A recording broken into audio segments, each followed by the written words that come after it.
The kitchen was dim, lit only by the faint glow of a single bulb flickering like a dying star.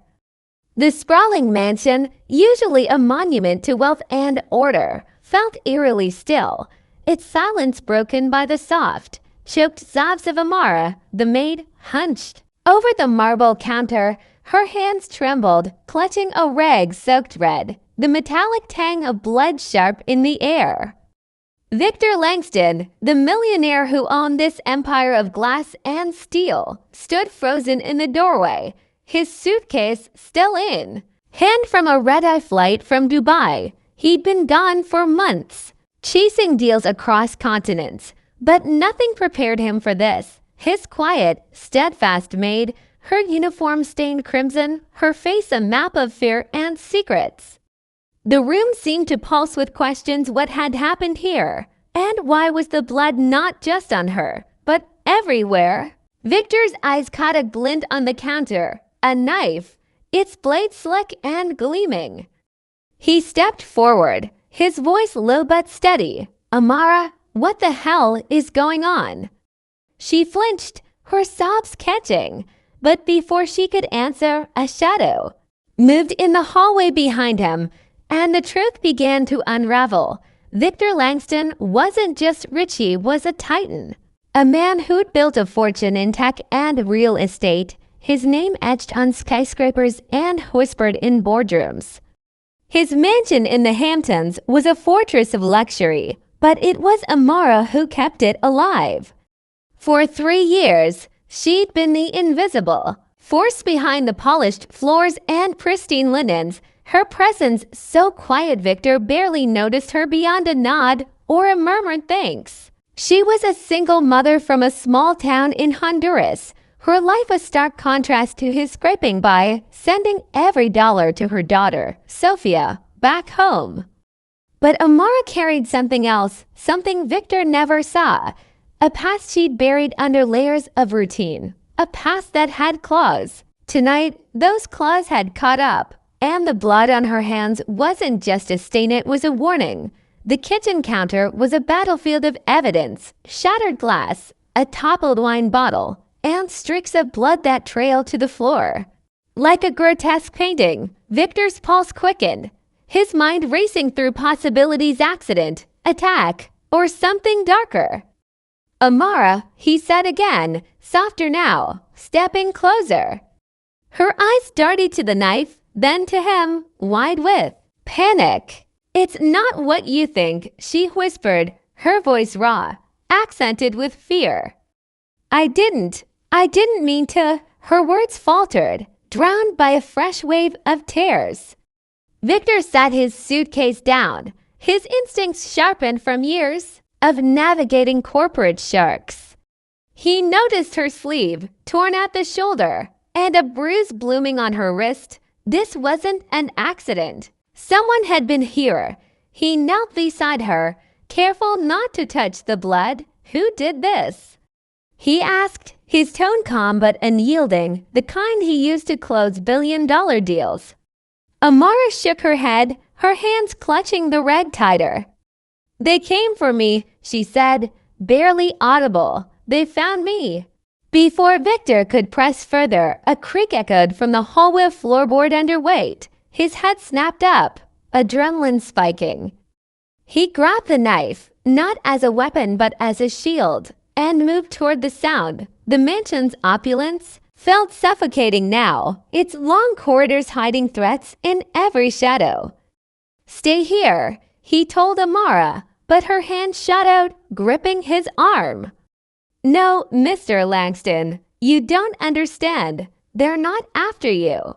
The hallway was dark, the chandelier's crystals glinting faintly like eyes watching from above. Victor's footsteps were deliberate, his grip on the knife steady. He wasn't a fighter. His battles were fought in boardrooms, not blood, he'd learned to trust his gut, and his gut screamed that this wasn't random. Amara's words echoed. "They found me. Who were they, and why her?" He thought back to her file, sparse and unremarkable. Amara Torres, 34, no criminal record. References: from a cleaning agency, but the bruise, the blood, the fear they told a different story. As he rounded the corner, a figure loomed, a man in a dark jacket, his face half hidden by a hood. Victor froze, the knife raised. "Who are you?" he demanded. The man didn't answer, but his hand moved to his pocket, and Victor braced for the worst. The standoff was cut short by a shout from the kitchener's voice, sharp and desperate. "Victor, behind you!" He spun just as another figure lunged from the shadows, a glint of metal flashing. Instinct took over. Victor swung, the knife catching the attacker's arm. A grunt of pain, then footsteps retreating into the dark. The first man vanished too, leaving only the echo of their escape. Victor rushed back to the kitchen, finding Amara on her feet, a broken bottle in her hand like a makeshift weapon. Blood dripped from a cut on her palm, mixing with the mess on the floor. "They're gone," she said, her voice hollow. For now, Victor's eyes narrowed. "Who are they, Amara? And don't lie to me." She sank to the floor, the bottle clattering beside her. "I wasn't always a maid," she said, her words heavy with resignation. 10 years ago, I was someone else, someone they wanted dead." She pulled up her sleeve, revealing a tattoo on her inner arm, a jaguar, its claws extended, inked over a jagged scar. Victor's breath caught. He knew that mark not from his world of wealth, but from whispers in his darker dealings, stories of a cartel enforcer turned informant, a woman who'd vanished after betraying a kingpin. "You're her," he said, piecing it together, "the jaguar." "They said you died in a raid in Tegucigalpa." Amara's eyes met his. "No longer a maid's but a survivor's. I did." Until tonight, Victor's mind reeled. The jaguar real. Name unknown was a legend in intelligence circles, a ghost who dismantled the cartel's network before disappearing. The CIA had called her a hero. The cartel called her a traitor. And now she was in his kitchen, bleeding, hunted. Why? "Here," he asked. "Why my house?" Amara's voice was steady now, the fear giving way to resolve. "Because it was safe. You were gone." "I thought I could hide." She paused, her eyes searching his. "But they found me." "And now you're in it too." Victor glanced at the blood, the knife, the broken glass. He wasn't just a bystander anymore, he was a target. The mansion's security system chirped, a motion sensor triggered outside. Victor grabbed his phone, pulling up the cameras. Shadows moved across the lawn, 3, maybe 4 figures, circling. "Like wolves, we need to move," he said, helping Amara to her feet.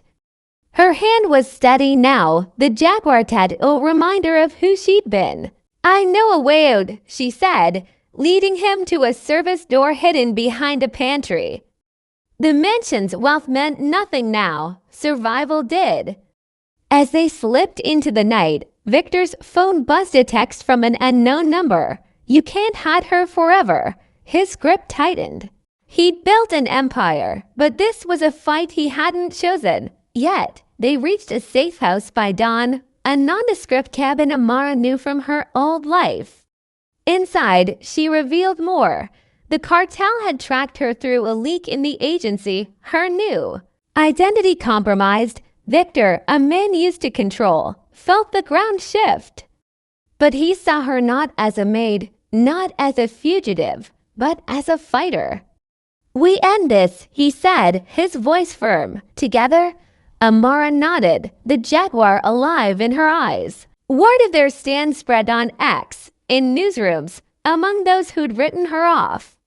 The millionaire and the maid, now allies, took on an empire. If this grips you, share it. Tell the world about the blood, the jaguar, and the fight for redemption. Be the spark that keeps their story alive.